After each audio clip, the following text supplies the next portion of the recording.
প্রত্যেকে নিয়ত করেন 5 ওয়াক্ত নামাজের পরে আওরাদে মাসনুনা গুলো আমি পড়বই পড়ব। কেউ না পড়ুক, আমি বসে থাকবো, আমি পড়ে বের হব। বলেন ইনশাআল্লাহ। আমি কি করব বলেন? আমি পড়ে বের হব। 4 রাকাত সুন্নত পড়ছেন, ইমাম আসার আরো 5 মিনিট বাকি। এই সময় হয় কিতাব মোতালা করবেন, আর না হয় কোরআন শরীফ পড়বেন, আর না হয় তাসবিহ পড়বেন। ইনশাআল্লাহ। কি বলছি বলেন? কিতাব মোতালা করব, না হলে কোরআন পড়ব, না হলে তাসবিহ পড়ব। সুবহানাল্লাহ। এভাবে যদি আমি আমার সময় কাজে লাগাই, দামি হয়ে যাব। দুনিয়া বনবে, আখিরাত বনবে। বলেন দুনিয়া বনবে, আখিরাত বনবে।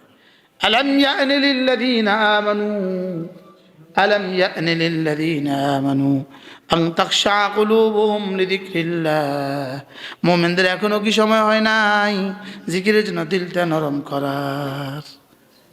2021 সাল, যেদিন আল্লামা মামুনুল হক গ্রেপ্তার হয়ে গিয়েছিল, মনে আছে আপনাদের?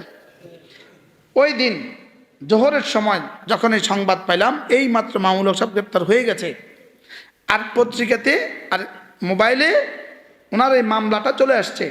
ওই মামলায় 13 নম্বর আসামি আমি, 1 নম্বর আসামি মামুনুল হক সাহেব, 13 নম্বর আসামি কে? আমি। এই যেভাবে ছিলাম এভাবে মাথা থেকে বের হয়ে গেছি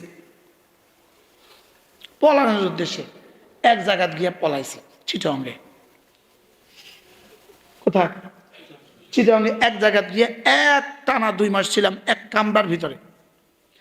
এই থাকাকালীন তখন এই আয়াতে কারিমা আলাম ইয়ানি লিল্লাযীনা আমানু তাফসীর পড়ছিলাম, এটা পাইয়া গেছি। তোমার কি এখনো সময় হয়নি জিকিরের জন্য দিলটা নরম করার? তোমার কি এখনো সময় হয়নি? বলেন, তোমার দিলটা নরম করার?